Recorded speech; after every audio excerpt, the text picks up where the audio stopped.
let's do this. We're all rested up. We got some fuel. We're in Missoula. Let's go find a job. Why am I not getting any external contracts in Montana? That's weird. Whatever. I will take whatever job I can get because I need to make money. Let's just go to the freight market again. I'll look while I'm driving or something maybe. Utah, Washington. There we go. Missoula to Kalispell. I'm gonna try it. I always get red light tickets when I turn right on red. Hey, I didn't get one there. Alright. Sweet. Let's go. Anyways, I'm Old Guy Gamer. This is American Truck Sim. I just gave my original company driver hire. His name is Kaz. I just gave him a new truck. Brand new. He went from an old crappy K100 like I'm driving to a brand new Kenworth T680, I think it's called. High-rise sleeper, full body paint, custom rims, light packages, mirror packages. He's got the whole thing. So if you missed that video, go back and check it out. Hooking my drivers up with a new truck when they hit 25,000 miles. I did buy another truck for the next driver to hit 25,000 miles because I got two drivers sitting on 24,000 range. So I had to buy those trucks. Well, I had to buy one more truck. It's all I could afford for that next driver that's going to hit that milestone and get that new benefit of having a brand new truck to drive, which will be cool because actually, you know what I forgot to do? I put Kaz in his new truck and I forgot to put a new hire into his old truck. Maybe I'll pull over and do that while I'm driving today. I'm actually still trying to get to this job. I haven't even got a trailer on yet. A fresh paint job's gonna get dirty. Check this baby out. Alright, it's a straight shot in. I'll go slow hopefully and slam on the brakes when I see the green. There's my new truck job. My new truck paint job. I can't even talk today. I just woke up and jumped on the computer and started playing and I haven't even cleared my throat yet, so you might get that one. Look. Big old air horns, big old intakes. You know, I might have to change these lights though because I don't know if I like the bullet style that stick up above the roof level. I might change those to something that's more flush mounted like the ones on the side. I don't know. We'll see. Hold on one sec. Oh yeah, that looks pretty good. I think we'll make that.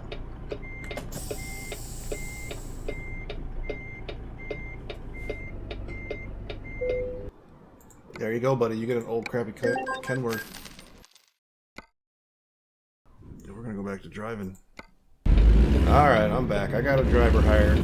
I just sent out an email to the entire company welcoming Peter to the crew. My newest company driver out of LA. He's going to be driving Kaz's old Kenworth K100E. And if he works out and it's a good fit for both of us, if he likes working for us and we like him working for us, we'll go buy him a truck when he hits 25,000 miles. Just like we did for Kaz just now. Anyways, we got a 4-hour ride ahead of us to make some money. We're not making a ton of money today, but you know the funny thing is I don't have to make all the money these days. I can count on my drivers to bring in the money. All I got to do is keep moving, keep driving, keep earning, and all however many drivers I have, they'll all keep earning too. So it's nice now I don't have to keep going for the big money deliveries. I could just go for anything and they keep making me money. So you'll see that 30,000 number get bigger while we're driving. We've only got 180 miles to go in 4 hours and I don't know. Let's see how much we get. We start at 30,000. Let's see if we can get 100,000 before we get there. Yeah, I doubt that's going to happen. Maybe we can get 50,000 before we get there. That would be nice. 50,000, that'll be a $20,000 day.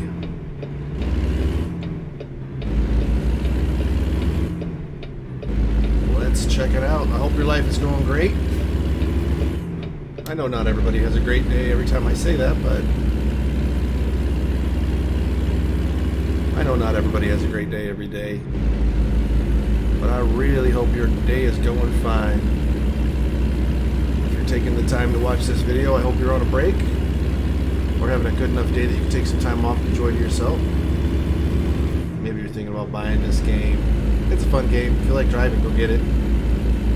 I love driving. That's why I started playing this game. Plus, I have this love for trucks that's just silly from when I was a kid. I remember, this story just popped into my head. I won't even have to dip into the book of tricks. I can just tell this story just from memory. I had let's see, it was 5th grade, I guess it was. I had a teacher named Mr. Edgecomb. Edgecomb, just like the two words combined. He was a pretty cool teacher. He taught me a lot of stuff. I don't know why he had a like for me, but he taught me some stuff. He was the one who taught me how to format a disk for the computer. So I had an interest in computers back in the day, and he must have recognized it somehow because he taught me how to format disks. He needed to format a bunch of disks, so he taught me how to format a disk. Basically, back in the day, it must have been, it was the old 5-inch disks, the floppy disks, and he had a master disk that he needed to copy. So you'd have to put the master copy in and copy it, basically. Take it out, put a blank disk in, and then paste all the old format off of the original disk onto the new blank one. And then you're done, and then you start the whole process over. Put the original back in, copy it, take it out, put the old one, put the new disk in, paste it, take it out, and then repeat ad nauseum. And he figured that was probably a job that a 5th grader could do, so yeah, he picked me and let me do that job. I thought that was pretty cool. I thought it was like him trusting me a little bit to do a job that was a little beneath him, probably. That, whatever, it is what it is. That wasn't the story. That was just me remembering something that he did for me. I thought that was pretty cool, that he would trust a kid to get that job right. And I hope I did it right. It might be one of those things where I got it all wrong and he's like, oh, I still gotta go do it. I don't know. I'm assuming I did it right because I did like working with computers, even back then when computers were in their infancy. But the reason I brought up Mr. Edgecomb was... What is the reason I brought up Mr. Edgecomb? I don't even know what I was going to say. Oh, the story about the trucks. I have an affinity for old semi-trucks like this, even back in the day when I was a kid, because my uncle drove a big rig, a lot like this Kenworth. He drove a cab over. I don't know if his was a Kenworth, but it was a cab over for sure. And I remember sitting, oh, dude, come on. How far past this exit am I going to have to go? Let me look at the map real quick. You bastards. Ugh. I'll play it for real. Oh, I hate this.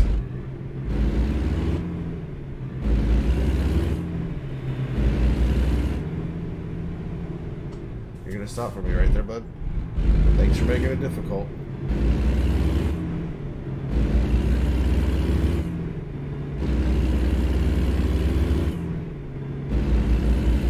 I was not expecting a blocked ramp.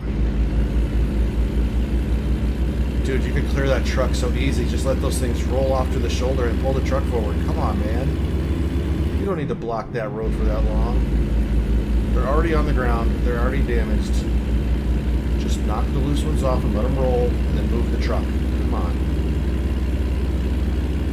Anyways, I was talking about Mr. Edgecomb because,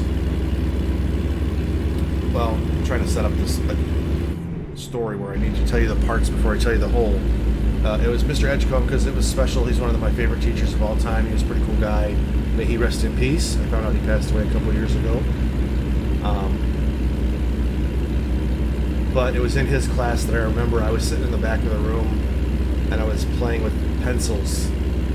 You know, the long, sharpened yellow number 2 pencils, dragging them around the desk as though they were semi-trucks. And I was like backing them into spaces, you know, in between other pencils that were already parked. And what the heck? How many construction things are we going to run into in one little detour? Anyways, so I'm sitting in my little desk and he's up there teaching whatever it was he was teaching. And, you know, I'm parking one pencil like it's in a dock or a spot or whatever, and then I'm playing with the other pencil and turning it in really wide turns like it's going around a corner, and you know, I'm just playing with my pencils like they're semi-trucks, backing them into spaces. And then he called me out. He's like, Tom, would you please stop playing with your trains and pay attention? I thought that was so funny because he just assumed I was playing with trains. He didn't ask. And I never corrected him. I just thought it was funny that he got it wrong because I was like, yeah, he caught me. I guess trains and semis are kind of in the same vein because you get these crazy people that just have this affliction of loving these old things. For me, it's trucks. There are people who love those trains the same way. The people that go out there and watch or record trains just passing by, taking videos so they can watch later or post on the internet. I don't even have a problem with it. That's their business. I don't care. I don't understand it, but well, actually, I probably do because I like old trucks. So it's probably, I'm assuming it's the same as that. The people that like old trains. He just thought I was a train guy and assumed that since I was dragging the pencils around the desk that I was imagining that they were trains. When in reality, they were trucks. Well, in reality, in my imagination, they were trucks. It's taken me like an hour to get around this detour. Why couldn't there just be a 4-leaf clover at that intersection so I could just go around the other 3? I remember Mr. Edgecomb because I was in his grade when the Bears won the Super Bowl.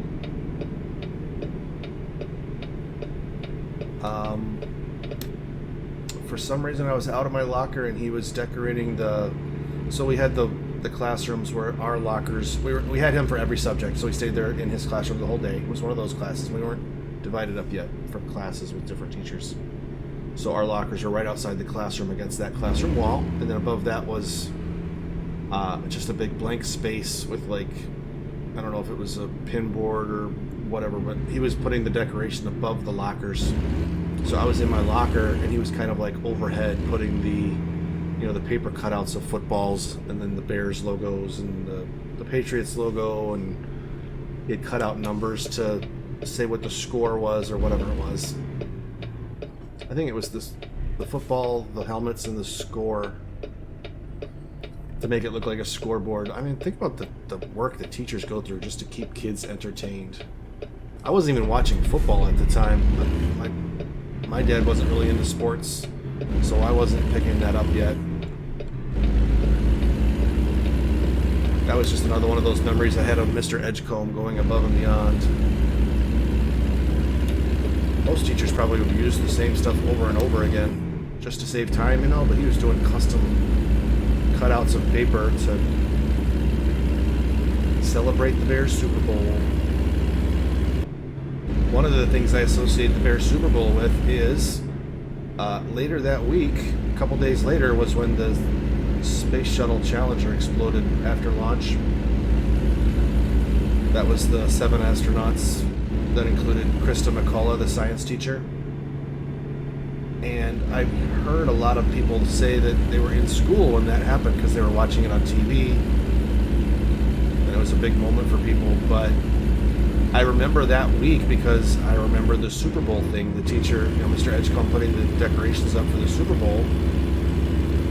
But I don't really remember when the Challenger exploded. Like, I don't remember anything about that week connected to the Challenger.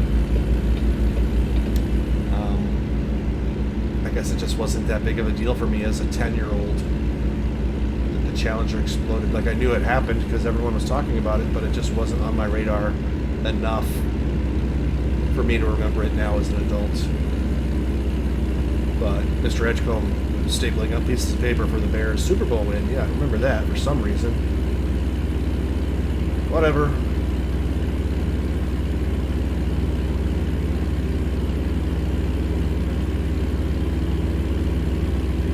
When he passed away a couple years ago, there was an announcement on Facebook, the old high school memorial, whatever the high school Facebook page is where they make announcements. Someone had said something about him passing away or being sick and being close, being in hospice. I don't remember exactly what, something like that. They were basically announcing his death, and people were talking about him, how much they liked him. Apparently I was not alone in liking Mr. Edgecomb. He was a well-loved teacher, I guess. I was always fascinated by people who could stay in touch with their teachers after they got out of school. I had another teacher that I heard passed away, and I never really made connections with teachers that I wanted to be friends with them after I got out of school. That is a foreign concept to me, but I found out that another teacher of mine from high school passed away, and when that teacher got married, it was a student in my class that was his best man, and I had no idea, obviously, because I wasn't connected to either one of those two, but after that teacher passed, that student came out and talked about how it was literally his lifelong best friend. And I was like, oh, I did not know those connections existed. I thought teachers were, I don't know, I just never made that connection that you could be friends with a teacher and maintain those relationships after you severed the student-teacher relationship to continue a personal relationship, like as friends. I was a full-grown adult in my 30s when that happened, and it was just lesson learned. I was like, man, I never even considered that.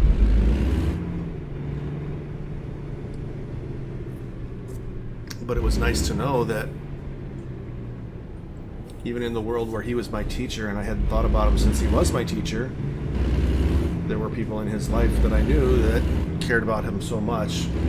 My friend that I was in school with, the classmate, I wasn't friends with him, he was just a classmate that I just knew of.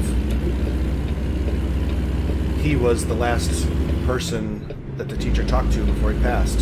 So they figured out, at least, I don't know, someone had to talk to this student because he was the last person to have talked to the teacher while he was still alive.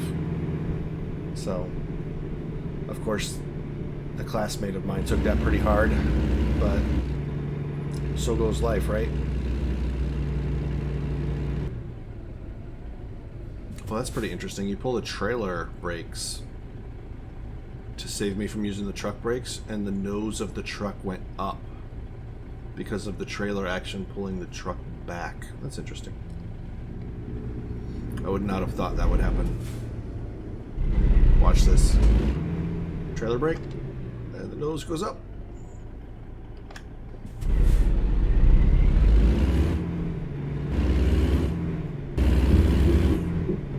So I stopped to do that cutscene. You'll have to look up another video to see what that is. That is Flathead Lake, the southern end of Flathead Lake, and this is Polson, Montana that we just went through. So go check out that cutscene video, that scenic view video of Polson, Montana near Flathead Lake, Montana.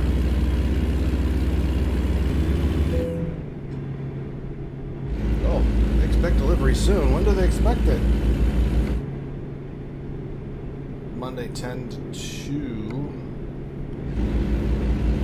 I haven't exactly been taking my time. It was that stupid detour that wasted an hour or two. It's supposed to be a nice gentle off-ramp to change roads, and I had to go out of my way. I should have cheated and just gone on the shoulder. That would have saved me time. I gotta really hurry.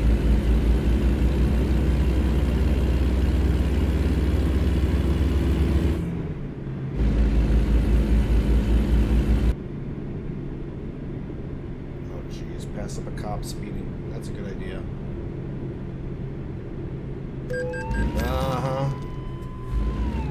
I didn't want to hit the brakes. I figured if he saw me, he saw me. I should have slowed down and see if I could get away with it. 8 over. Yeah, let's speed again. Oh my gosh. So 8 over must have been 900. I was trying to get through the green light before it turned red. 2 speeding tickets within a mile of each other. My gosh. How many cops are in this town? A city cop gets me back there. I pull up behind a state trooper. He's probably going to pull me over for a DOT inspection or some garbage just because he's bored. Another cop. There's a $9,000 job from Angelo. I bet he's over $25,000 now. How much you want to bet? Let's look real quick. Angelo. 25,000. There he is, 25,000. Angelo's getting the new truck.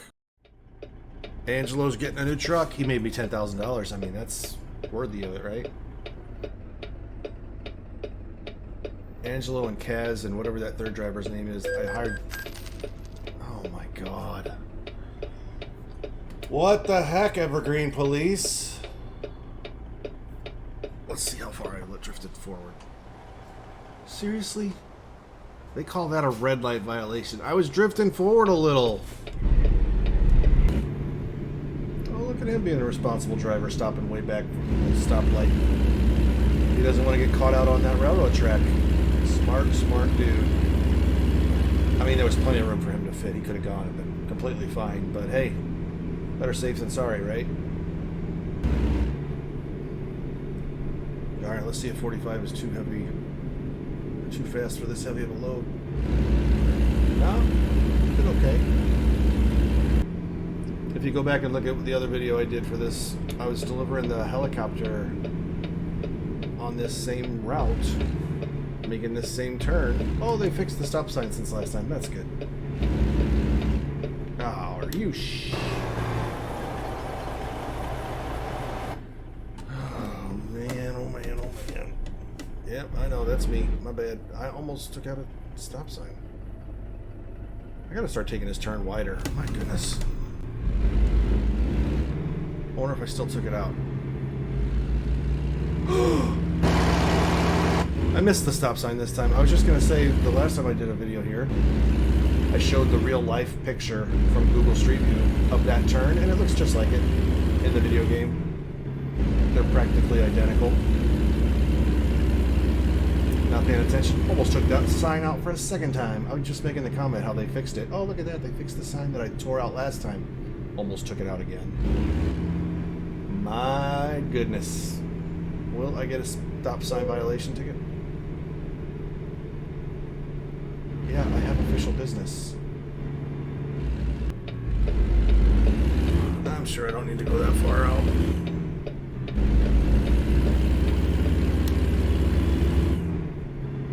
Look at that, like practically a perfect turn.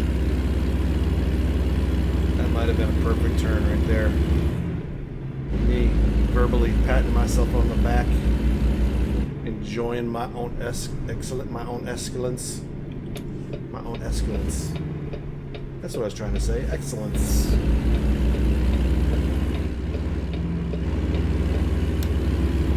Basking in the sunshine of my own glory. How great I am on the trip where I got 2 speeding tickets and a red light violation. I'm probably gonna lose money on this trip.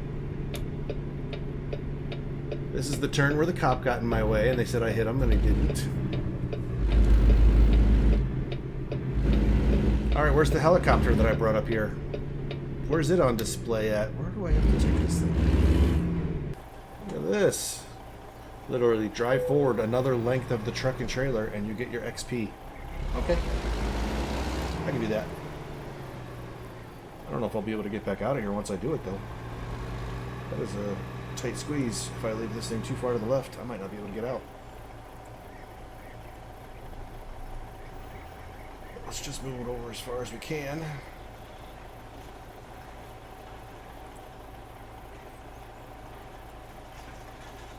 Okay.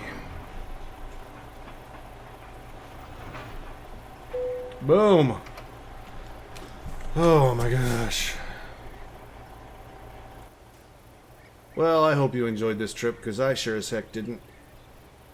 Let's see how much money I made and or lost. 237 miles took me 9 hours and 18 minutes. Why on earth? I lost $600 because of it being late by an hour and a half. Because of obstacles beyond my control that caused me to take a freaking detour. Oh, ridiculous. That was an urgent delivery. So I did get a bonus for having that skill, but man, I suck at that, huh? Whatever. I'm going to go take a break. You guys go watch some more videos. I will go take a break and then play some more games. I'll see you back here next time. Bye.